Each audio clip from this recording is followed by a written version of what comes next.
देखिए, ऊपर आपके पास साइन एंड सिम्पटम्स हैं। सिम्पटम्स आपके पास क्या हैं? जनाब वाली के सीवियर वीकनेस है, कन्फ्यूजन हो रही है जी। बंदा कहेगा कि मुझे कन्फ्यूजन, डॉक्टर साहब समझ नहीं आ रही क्या सीन है। Pain in the low back, pain back side पे लो और बैक और जनाब लेग्स की बात करेगा। सीवियर अब्डोमिनल पेन की बात होगी। डॉक्टर जुखरुफ आ गई, डॉक्टर जुखरुफ। वोमिटिंग एंड डायरिया होगा जिसकी वजह से डिहाइड्रेशन की बात हो सकती है। ये पॉइंट आपके साथ स्टूडेंट आ सकते हैं। फिर यहाँ पे जब आपने लैब देखी तो लैब में क्या होगा कि हाइपोटेंशन होगी। हाइपोटेंशन, देखिए यहाँ पे मैं बातें आपको बताने लगा हूँ। कुछ चीजें, हाइपरटेंशन होगी, हाइपोनाट्रीमिया होगा, हाइपोग्लाइसीमिया होगा, उसके बाद हाइपरक्लीमिया होगी। ये बात आप लोग जानते हैं ना। देखिए डॉक्टर साहब, आप लोगों को याद होगा कि जब हमने बात की थी ना इस एल्डो की, तो एल्डो में आपने ये बात कही थी कि एल्डो आपका आता है कहाँ पे? जनाबे Ali collecting duct. Collecting duct आपके पास जनाबे अली जो कलेक्टिंग ट्यूब्यूल, वहां पे आपके पास पी सेल है और अल्फा इंटीग्रेटेड सेल है। पी सेल से आप लोगों को पता है कि जनाबे अली सोडियम की क्या होती थी? रीअब्जॉर्प्शन। जब सोडियम की रीअब्जॉर्प्शन होती थी तो ऑस्मोलैरिटी इंक्रीज होती है। ऑस्मोलैरिटी इंक्रीज होती थी तो आप लोगों को पता अच्छे से पता है कि increase osmolarity is one of the strongest stimulus for which hormone? मुझे बात है कि जल्दी से बताइएगा, फॉर विच हार्मोन? ये आप लोगों को अभी रिसेंटली आप लोगों ने पढ़ा है, एंडो में भी पढ़ा था, अभी भी रीनल में भी आप लोगों ने पढ़ा है एडीएच। और ADH with the help of aquaporin channels, आप लोगों को पता है कि वाटर की वाटर जब करेगा तो जनाबे वाली क्या होता थी? हाइपर, आपका बीपी इंक्रीज होता था। लेकिन इसमें तो एडीएच आप लोगों को पता है कि हाइपोनेट्रीमिया हो रही है, ओस्मोलैरिटी होगी नहीं। जब ओस्मोलैरिटी नहीं होगी तो क्या होगा? बड़े अच्छे से आपको पता है, एडीएच नहीं आएगा। एडीएच नहीं आएगा, वाटर की रिटेंशन नहीं होगी। वाटर की रिटेंशन नहीं होगी तो आपको बीपी कम। एक रीजन क्लियर। हाइपोनेट्रीमिया नहीं होगा, हाइपोनेट्रीमिया होगा, क्यों होगा? एल्डोस्टेरोन आपका नहीं होगा तो वो आपके सोडियम की रीअब्जॉर्प्शन नहीं होगी। Hypoglycaemia, glucocorticoid hormone cortisol. आपके पास हाइपरक्लीमिया। हाइपरक्लीमिया इस वजह से कि ये एल्डो क्या करता था? एल्डोस्टेरोन का काम है कि री अब्जॉर्प्शन आपका, हाँ जी, सोडियम एंड एक्सक्रीशन या सक्रीशन, एक्सक्रीशन, एक्सक्रीशन या सक्रीशन आपकी करवाता है किसकी? स्टूडेंट, पोटाशियम हाइड्रोजन आयन की। अब ये नहीं होगा तो आपकी क्या ब्लड में जाएगा? क्या सीरम में पोटाशियम पोटाशियम पोटाशियम का लेवल कम होगा कि ज्यादा? Serum potassium level will be, हाँ जी, मुझे एक बात बताएं, serum potassium level will be increase. क्यों? क्योंकि भाई ये बंदा उसकी एक्सक्रीशन उसको बॉडी से बाहर एक्सक्रीट ही नहीं करेगा, उसको बॉडी से बाहर निकालेगा नहीं। जब बॉडी से बाहर नहीं निकालेगा तो मुझे एक बात बताएं, ये कहाँ पे रहेगा? सिर्फ प्लाज्मा में, प्लाज्मा रहेगा तो आपको हाइपर क्लीमिया होगा। बात क्लियर? लेकिन यार ये बातें मैं नहीं चाहता कि मैं एक्सप्लेन करूं, बट क्या है कि आप लोगों को बस रिकॉल कर रहा हूँ। अब आ जाते हैं, आगे बात कर लेते हैं। आप लोगों ने क्या करना है, इसको याद रखने के लिए एक निमोनिक याद कर लें, छोटा सा, ज्यादा बड़ा निमोनिक नहीं है, छोटा सा एक निमोनिक याद करें। और अगर हो सके तो थोड़ी एडिशन करवा दीजिएगा, मे बी कि आप लोगों को ज्यादा अच्छा लगे। तो मैं ये कहूंगा आप करें जनाबे अली इसको ना, इसको करें 3S के साथ। क्या ये हो सकता है? पॉसिबल है? कैसे? मुझे कोई बंदा बताए जी, 3S आप कैसे कर रहे हैं? 3S मैं ऐसे कर रहा हूँ, मैं बताता हूँ कि जनाबे अली यहाँ पे मैं करूंगा डिक्रीज, डिक्रीज 3S। कैसे मैंने किया है? आप लोगों को बड़े अच्छे से पता है कि जनाबे अली साल्ट जो है ना, साल्ट वो क्या हो रहा है? कम हो रहा है, ऐसे ही है ना भाई? सोडियम क्या है? कम है ना। फिर आप लोगों को बड़े अच्छे से पता है कि जनाबे अली शुगर, शुगर क्या हो रही है? हाँ जी, शुगर इसमें क्या है? वो भी आप लोगों को पता है कम हो रही है ना। तो फिर अगर मैं नेक्स्ट बात करता हूँ स्टीरॉइड, तो भाई स्टीरॉइड क्या हो रहे हैं? मुझे एक बात तो बताएं जरा, स्टीरॉइड आपके कम के ज्यादा? वो भी क्या है? कम। तो आपके पास साथ इसमें लिख लें, जब साल्ट आपका कम होता है तो उसके साथ इसके साथ इसका कनेक्शन होता है ना, हाई इंक्रीज पोटाशियम लिख लें, बट साथ में इंक्रीज पोटाशियम लिख लें। तो क्या आपको ये निमोनिक क्लियर है? हाँ जी, ये चार चीजें आपकी इसमें समा गई हैं कि नहीं समा गई? MCQ clear? आपने ये डिक्रीज 3S प्लस आपने पोटाशियम का लेवल याद रखना है। तो इंशाल्लाह ये काज आपके पास क्लियर हो जाए। ये था एमसीक्यूज आपके लैब के हवाले से। ये एमसीक्यूज आपका कहाँ से है? जनाबे अली साइन एंड सिम्टम के हवाले से। और यहाँ पे इसकी मैंने डेफिनेशन बता दी। अभी तक जो बातें हुई हैं आप लोगों जी बिल्कुल, 3S आर द शॉर्ट। ये आप लोगों को पता चल गया कि shortage of 3S। Very good. अब आ जाते हैं, आगे बात कर लेते हैं। लिखें इसकी बेसिकली इटियोलॉजी क्या है। देखें इटियोलॉजी बल्कि मुझे पहले करवानी चाहिए थी, खैर बहरहाल इसको आप एमसीक्यूज करें और एमसीक्यूज के साथ इसकी जो है ना इटियोलॉजी आप लिख लें। देखें मैंने ना, आप लोगों को याद होगा कि मैंने ये बिल्कुल क्लियर कट एक बात बताई थी लेक्चर के अंदर कि अगर एक सर्जन सर्जरी कर रहा है तो सर्जरी के दौरान जनाबे अली वो एड्रीनल ग्लैंड की तरफ मिस्टेकनली चला जाता है। हाँ जी, रीनल की सर्जरी हो रही है, गुर्दों की सर्जरी हो रही है और जनाबे अली वो कहीं चला जाता है किसके पास? एड्रीनल ग्लैंड के पास। हाँ जी, तो मुझे एक बात बताएं, एड्रीनल ग्लैंड की अगर सर्जरी करेगा तो डॉक्टर साहब ये अक्यूट सडनली नहीं क्राइसिस आएगा? हाँ जी, उसी टाइम सडनली क्राइसिस नहीं आएगा? मुझे एक बात बताएं जरा, अगर मैं बात आपसे करूं तो आ सकते हैं ना? तो लिखें ना प्लीज, जरा लिखें।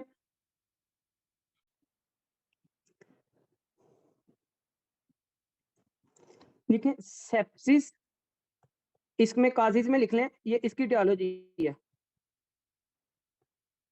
एटियोलॉजी में लिखें आप लोग, नंबर 1 सेप्सिस की बात कर सकते हैं, नंबर 2 आप लोग सर्जरी की बात कर सकते हैं। ठीक होगा जी, तो सर्जरी में आपके पास आ जाता है, तो इनकी वजह से, सेप्सिस की वजह से, सर्जरी की वजह से lead to the acute exacerbation of chronic insufficiency.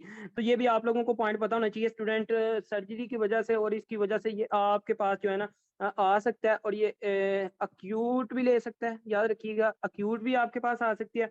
और इसकी वजह से आप लोगों को पता है हाइपोपिट्यूटरिज्म, हाँ जी हाइपोपिट्यूटरिज्म, मैंने एक बात आप लोगों को बताई थी, उसकी वजह से भी ये हो सकती है। क्योंकि अगर लेट्स सपोज, मुझे एक बात बताएं डॉक्टर साहब, मैंने एक बात कही थी, अगर ये हाइपोपिट्यूटरिज्म, सॉरी इसको जरा मैं कर दूं, आप लोगों को रिकॉल हो गया, मुझे पता है बहुत सारे स्टूडेंट्स को ये बात क्लियर हो गई है कि मैं ये क्या करने लगा हूँ।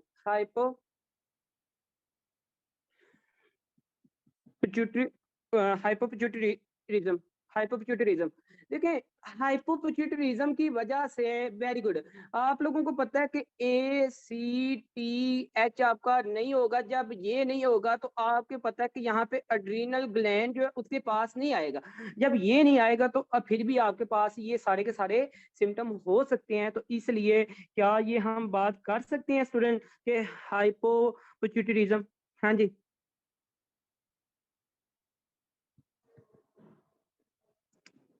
जी बिल्कुल, स्कैंडी काज हाइपोपिट्यूटरिज्म की बात कर सकते हैं।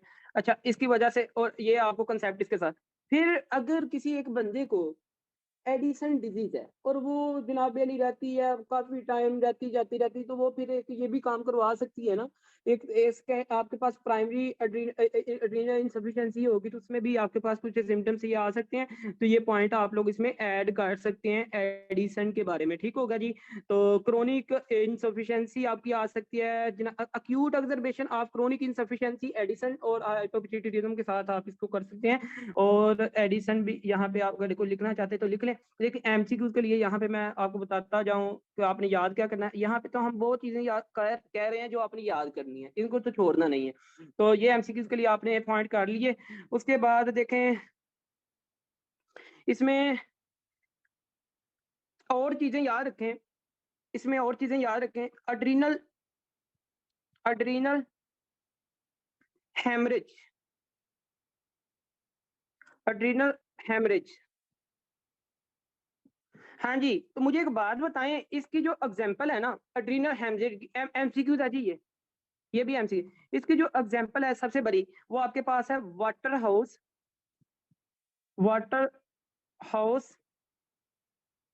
फ्रिड वाटर हाउस फ्रिडरिचसन फ्रिडरिचसन, ये मैंने आपको करवाया हुआ है, फ्रिड वाटर हाउस फ्रिडरिचसन सिंड्रोम। ठीक हो गया जी, और ये आप लोग कर भी चुके हैं इसके बारे में बात। ये इसकी एग्जांपल है, एड्रीनल हेमरेज में आपके पास जो वाटर हाउस फ्रिडरिचसन सिंड्रोम है इसकी बात आ जाती है। और इसमें बेसिकली आपका क्या होता है कि आप लोगों को मैंने बताया था वहां पे भी फलमिनेंट फलमिनेंट मनिंजो मनिंगो कोकोसीमिया कोकोसीमिया, ये आपने इसके साथ लफज याद करना है। ठीक हो गया जी, ये आप लोगों को पॉइंट पता होना चाहिए, नोट्स है ना? ओके, तो ये आपके पास बात आ गई। उसके बाद अगर कोई बंदा स्टीरॉइड्स स्टीरॉइड्स विदड्रॉल अगर कर लेते तो ये भी आपके साथ आ सकते हैं। ये इसके कुछ काजीज हैं और ये काजीज आप लोगों ने स्टूडेंट याद रखने हैं। ये किसके बारे में हम बात करें, एडिसोनियंस और क्राइसिस के बारे में। ठीक होगा जी। नेक्स्ट इसकी लिखे मैनेजमेंट ऑफ एडिसोनियन क्राइसिस के बारे में थोड़ा सा, और इसके फिर मैं हाईलाइट करता हूँ आपके साथ एमसीक्यूज वन टाइम मोर, और लिखें प्लीज इसमें मैनेजमेंट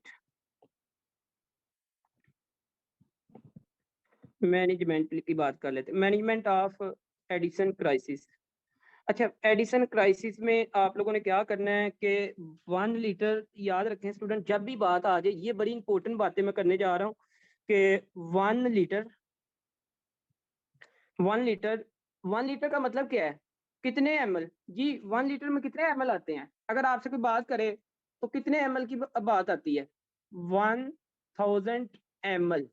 1000 ml आपने क्या करना है, नॉर्मल सलाइन, ठीक है, नॉर्मल सलाइन इन्फ्यूज करनी है। ठीक है, नॉर्मल सलाइन को इन्फ्यूज करना है।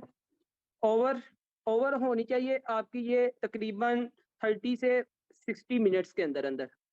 ठीक है जी, ये आपने पॉइंट याद रखना है। अच्छा, या फिर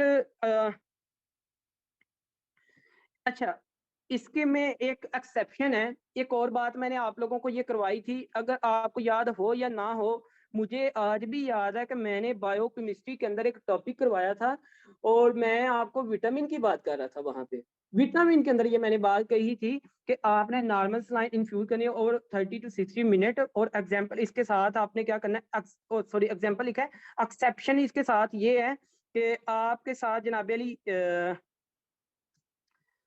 या फिर आपने क्या करना है इसमें, आर विद डेक्सट्रोज, डेक्सट्रोज को भी करना है इफ हाइपोग्लाइसीमिक। पर आपको पता है कि हाइपोग्लाइसीमिया तो इसमें होता ही है, हाइपोग्लाइसीमिक। ठीक होगा जी, तो ये भी आप लोगों को पॉइंट याद होना चाहिए। ओके होगा जी, डेक्सट्रोज आपने क्या करना है साथ में, ये कर सकते हैं और ये आपने अप्लाई करना होता है।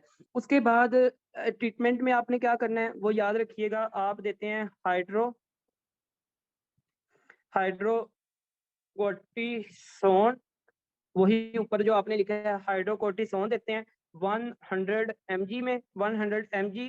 और ये आप IM में भी दे सकते हैं और ये आप IV में भी दे सकते हैं, IV में भी दे सकते हैं और IM में भी दे सकते हैं। ठीक हो गया जी, क्या देना है, हाइड्रोकोर्टिसोन। ये आप लोगों को पॉइंट इसका पता है। अच्छा, उसके बाद क्या करना है, कंटिन्यू रखें हाइड्रोकोर्टिसोन को 6 early until unless the patient is not stable। ये पॉइंट याद रखें। इसको continue continue continue until unless patient, हाँ जी, until unless patient is not stable। ये आपने बात याद रखनी है। कंटिन्यू रखें हाइड्रोकोर्टिसोन को 6 आवर्ली कहा जाता है। देखिए, अगर आप लैब में बैठते हैं तो फिर आपको वहां पे ये बात याद रखनी है, या उनके वाइवा में, हाइड्रोकोर्टिसोन को आप 6 आवर के लिए कंटिन्यू रखते हैं अनटिल द पेशेंट इज, अगर लेट्स सपोज वो स्टेबल भी हो जाता है तो फिर भी आपने इसके साथ साथ ये मतलब कि इसको करना होता है। ठीक होगा जी। उसके बाद बट साथ रखें, इसके इसके साथ ये चीज याद रखें, no no required, no required फ्लूडरो फ्लूडोकॉर्टिसोन फ्लूडोकॉर्टिसोन बिकॉज वाई। अगर आपसे कोई पूछे यहाँ पे वाई, रीजन उसकी क्या है, because high cortisol high cortisol exerts weak mineralocorticoid action, mineralocorticoid action. तो ये आपके साथ पॉइंट क्लियर हो गया। ठीक है जी, ये साथ इसके लिख लें। देखें मैंने, और इसके साथ एक बात और लिखे, फिर इसको वाइंड अप करते हैं। साथ ही इसमें लिखें,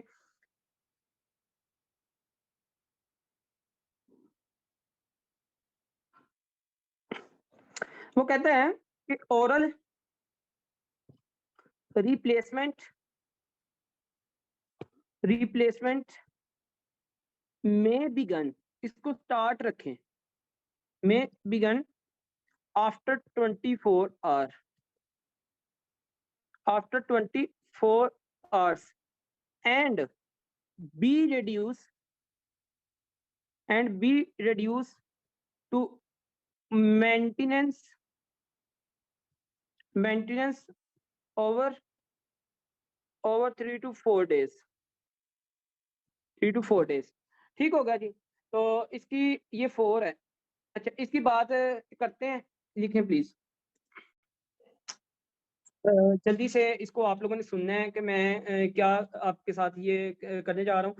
देखें, दो चीजें आप लोगों ने याद रखनी है। आपने बात की है यहाँ पे एड्रीनल इनसफिशिएंसी की। एड्रीनल इनसफिशिएंसी में आपने 3 कंडीशन की बात की। आपने प्राइमरी एड्रीनल इनसफिशिएंसी की बात की, आपने सेकेंडरी एड्रीनल इनसफिशिएंसी की बात की और आपने एडिसोनियन क्राइसिस की बात की। ऐसे ही है ना।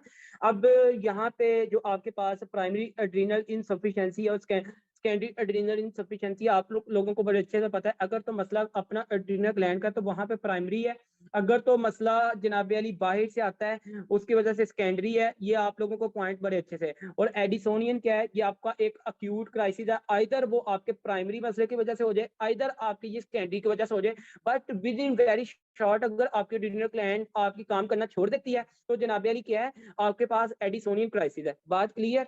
किसी का क्वेश्चन तो नहीं है इसमें? अच्छा, अगर इसके साइन एंड सिम्टम्स की बात करते हैं तो ये आप लोगों ने यहाँ पे लिख ली है। ये इसकी लैब आप लोगों के साथ है। वो आप लोगों ने shortage of 3S plus increase hyperkalaemia, increase potassium, ये बात इसमें नहीं भूलनी। ये तीनों के अंदर आपके बात आएगी और ये 100% लैब्स आपकी शो कर रही है।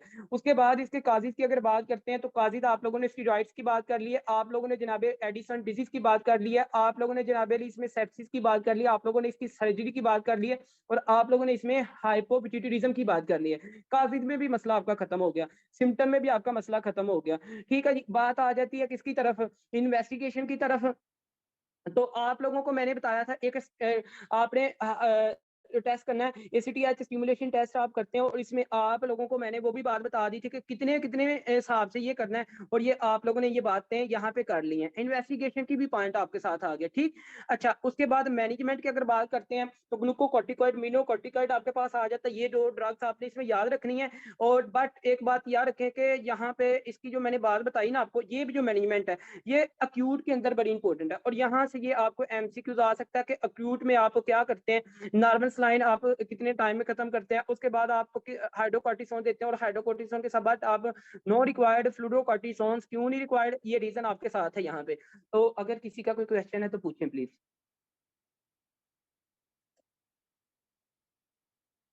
नेक्स्ट आपके पास ये कौन सा था, फ्रीक्वेंटली आस्क्ड क्वेश्चन सेशन में से आपने हेडिंग दी थी नंबर 6 की दी थी ना? हाँ जी, आप लोगों ने सॉरी नंबर 7 की हेडिंग दी थी, नंबर 7। और आप फ्रीक्वेंटली आस्क्ड क्वेश्चन सेशन में हेडिंग दे दें नंबर 8 की, नंबर 8 की हेडिंग दें प्लीज।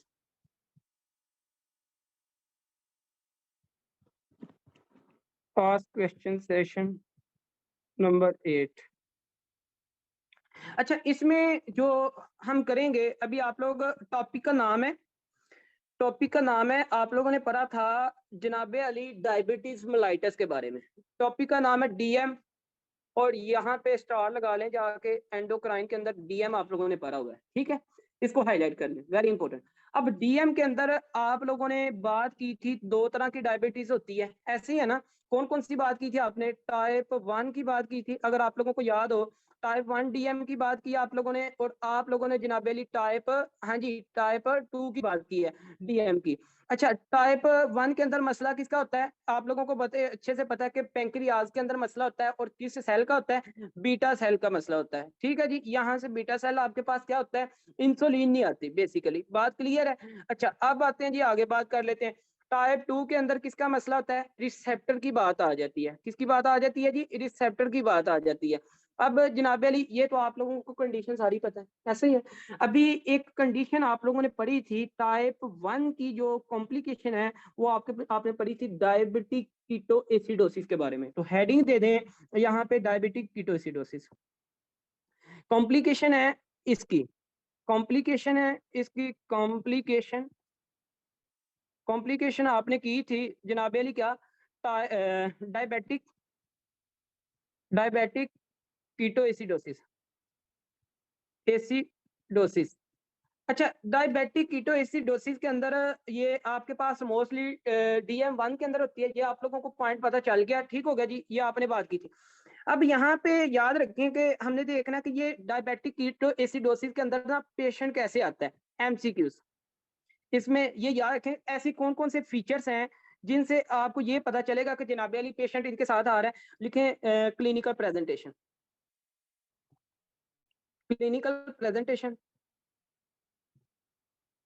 अगर क्लिनिकल प्रेजेंटेशन की बात करते हैं तो मुझे एक बात बताएं, डायबिटिक कीटोएसिडोसिस में बंदे के इसमें मुझे एक बात आप लोगों ने बतानी है कि जनाब अली इसमें ग्लूकोज का लेवल कम होगा कि ज्यादा। बस मुझे ये एक बात, ऐसे नॉर्मली एक बात तो बताएं यार, ग्लूकोज का लेवल कम होगा कि ज्यादा, बताएं ना। ज्यादा होगा ना, तो ये आप लोग चाहे HbA1c टेस्ट भी करवा लें तो आपको इसमें बहुत ज्यादा उसकी वैल्यू मिलेगी, जो कि 6.5 से मतलब के मोर देन 6.5 इस तरह वैल्यू आपको मिलेगी। तो याद रखें इसमें जो है ना आप लोगों को ग्लूकोज वेरी इंपोर्टेंट। अच्छा, ये सारे इसके ना इंपॉर्टेंट फीचर आपने याद करने हैं। तो ग्लूकोज आपके पास क्या है, ये मोर देन 11, ये आपने पॉइंट याद रखना है। अच्छा, उसके बाद याद रखिएगा कि आप लोगों को मिलेगी इसमें अब्डोमिनल पेन। अब्डोमिनल पेन की बात होगी, ठीक होगा जी, ये आपने याद रखना है। और इसके साथ साथ पेशेंट आपको बात करेगा जो मोस्ट इंपोर्टेंट बात है, डिहाइड्रेशन की बात होगी। डिहाइड्रेशन की बात होगी, ठीक है। आप लोगों को पता है ना, जो शुगर वाले जो डायबिटिक पेशेंट होते हैं उनकी जुबान जो है ना, टंग बड़ी खुशक खुशक सी रहती है, ऐसे ही है ना। तो अब वो पानी का भरा उनको होता है, ऐसे ही है। आप लोगों को ये बात आपने लेक्चर में की भी हुई है। अच्छा, डिहाइड्रेशन की बात होगी। फिर उसके बाद कोशमल ब्रीथिंग क्या होगी, कोशमल। और ये पॉइंट बहुत ज्यादा इंपॉर्टेंट है, कोशमल ब्रीथिंग, सॉरी कोशमल ब्रीथिंग, ये पॉइंट याद रखिएगा। अच्छा, कोशमल ब्रीथिंग आपके पास क्या है, ये एक साइन है, ये भी आपने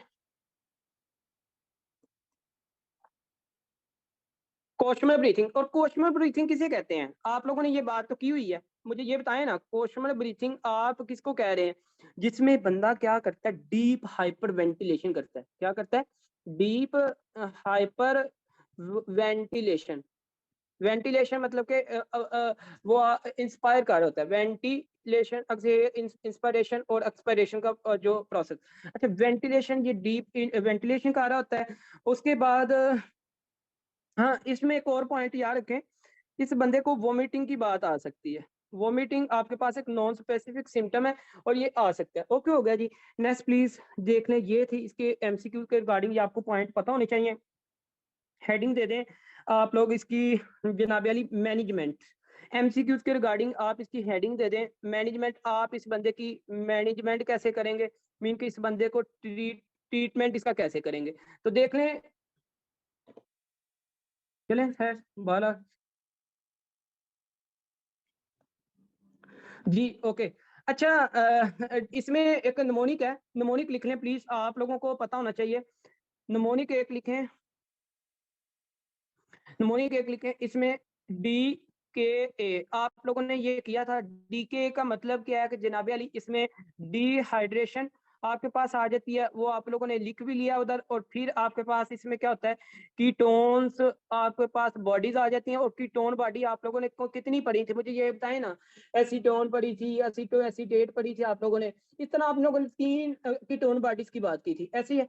अच्छा, उसके बाद आप लोगों ने जनाब अली एसिडोसिस, आपके पास मेटाबॉलिक एसिडोसिस एक तरह से एसिडोसिस होती है। तो ये आप लोगों को सारे के सारे पॉइंट बड़े अच्छे से पता है। नेक्स्ट इसकी मैनेजमेंट की बात करते हैं कि इसमें मैनेजमेंट आप इसको मैनेज कैसे करेंगे।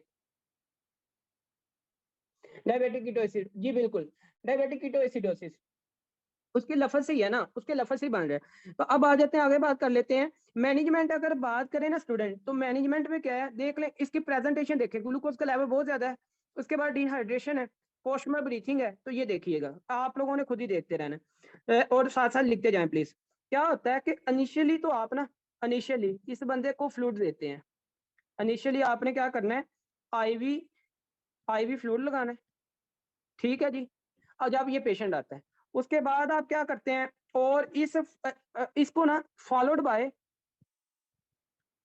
Followed by followed by IV IV insulin insulin infusion. क्या ख्याल है वैसे, इंसुलिन इन्फ्यूजन करवाएंगे कि नहीं करवाएंगे? करवाएंगे ना। अच्छा जी, अब आ जाते हैं आगे, बात कर लेते हैं। प्लस आप लोगों ने इसमें मेजर करना होता है आर्टीरियल ब्लड गैसेस को। क्या करते हैं, आर्टीरियल और मेजर करें, and measure arterial blood gases. और ये भी आप लोगों को पॉइंट इसमें स्टूडेंट पता चल जाएगा। ठीक होगा जी। उसके बाद क्या होता है, आगे आपके पास आ जाता है जी, या फिर आप क्या करते हैं, सम टाइम ये जो ऑप्शन है, अगर लेट्स सपोज ये आपके पास आईवी इनिशियली आईवी फ्लूइड देंगे या इंसुलिन देंगे या आप मेजर करेंगे आर्टीरियल ब्लड गैसेस, तो आप लोगों के पास अगर लेट्स सपोज इनमें से ऑप्शन नहीं आता, लेट्स सपोज, तो आप लोग क्या करेंगे, इसी के साथ आप करेंगे मेजर, ये ऑप्शन आ सकता है, measure capillary capillary blood glucose. ठीक होगा जी। तो ये आपने ब्लड ग्लूकोज को भी मेजर कर सकते हैं। ये आपने कुछ पॉइंट्स हैं इसके याद रखने हैं, और इसके साथ यहाँ पे याद रखें, आपने जो डायग्नोज की अगर बात करें ना, थोड़ी सी डायग्नोज की, तो डायग्नोज में जिस तरह ऊपर डॉक्टर दनान ने बताया है, एमसीक्यूज यहाँ से भी आ सकता है जी। याद रखें, एमसीक्यूज के लिए इंपॉर्टेंट चीज है। आपने मैनेजमेंट की बात की, आपने उसके सिम्टम्स की बात की, आपने डायग्नोज में से क्या करना है, तो देखना है आपने, ये है इसकी पीएच क्या होगी। हाँ जी, पीएच क्या होगी, पीएच मुझे एक बात बताए ना, एसिडोसिस की बात है, तो पीएच कम होगी कि ज्यादा? जी जबरदस्त डॉक्टर, पेशेंट की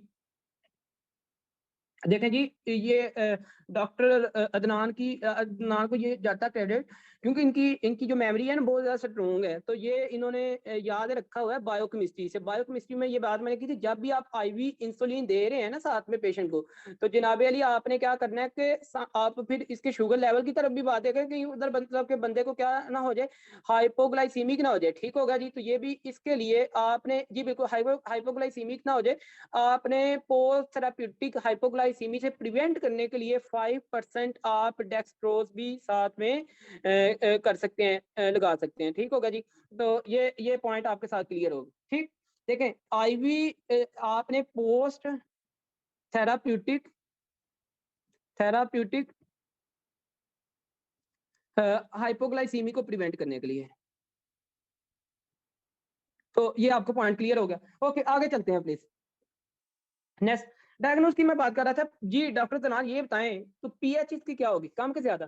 पीएच जनाब अली लेस देन, एसिडोसिस की बात किया ना, लेस देन 7 पॉइंट आपके पास 35 होगी ना, तो नॉर्मल पीएच आप लोग को बड़े अच्छे से पता है कि पीएच आपके पास अगर चली जाती है 7.352 टू आपके पास 7.45, तो ये आप लोगों को पॉइंट बड़े अच्छे से पता है, ऐसे ही है ना।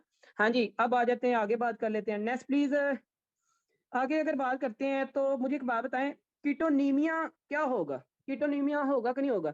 याद रखें, इस बंदे को कीटोनीमिया होगा। कीटोनीमिया मतलब कीटोन्स बॉडीज होंगी। ठीक है, कीटोन बॉडीज आपकी मतलब के मोर देन 3, आप लोगों को ये भी पॉइंट बड़े अच्छे से पता है। उसके बाद या फिर आप कीटोनीमिया या फिर इसके यूरिन में कीटो कीटो यूरिया कीटोन यूरिया होगा। तो ये एक ऑप्शन, दो और तीन, सॉरी दो ऑप्शन अभी तक, ये याद रखें। फिर थर्ड पे आ जाते हैं जी, तीन पे बात करते हैं। आपके साथ जनाब अली इसमें ग्लूकोज आप जब मेजर करेंगे ना, तो डायग्नोज में आपको ग्लूकोज क्या मिलेगा, मोर देन 11, ये पॉइंट आपको पता चल गया। इसके बाद आप लोगों को जो जनाब अली बाई कार्बोनेट्स हैं, बाई कार्बोनेट्स, ये आप लोगों को क्या मिलेगी, लेस देन 50, ये भी आप लोगों को पॉइंट पता चल गया। तो नेक्स्ट प्लीज देखें, ये थी आपके साथ क्या, इसकी डायग्नोज। अभी तक एमसीक्यूज क्या हो सकता है, एमसीक्यू दो तीन बातें आपने की हैं। मैनेजमेंट से एमसीक्यूज आ सकता है, इसकी जनाब अली डायग्नोज से मैनेज आ सकता है, और इसके जनाब अली आपके साथ आ सकता है इसके क्लिनिकल प्रेजेंटेशन। 3-4 एमसीक्यूज हैं, ये आप लोगों को पॉइंट जो है ना इसमें पता होना चाहिए। ठीक, इंसुलिन होती है ना। एक मिनट, आप बोल रहे, बोले बोले। इंसुलिन इंट्रासेलुलर पोटेशियम फॉलो करती है और ये इंक्रीज यही। जी सर, इंसुलिन जो होती है ना, ये इंसुलिन की प्रेजेंस में जो पोटेशियम होता है ना, ये इंट्रासेलुलर मतलब इंक्रीज करती है इसको, पोटेशियम को, फ्लो को। हाँ हाँ, क्योंकि इसने अपटेक करवाना और होता है जब ना। इसमें इंसुलिन, जी जी जी जी, अपटेक करवाती है इंसुलिन मतलब पोटेशियम को। तो जब हम्म। इंसुलिन नहीं होगी यहाँ पे, इंसुलिन की एब्सेंस है टाइप 1 में, तो इस तरह होगा, ये हाइपरकैलेमिया होगा इसमें ना। हाइपरक्लीम मतलब कि ये आपके टाइप पास 1, जो है ये जो टाइप ना। 1 की कॉम्प्लिकेशन है, टाइप 2 की कॉम्प्लिकेशन है।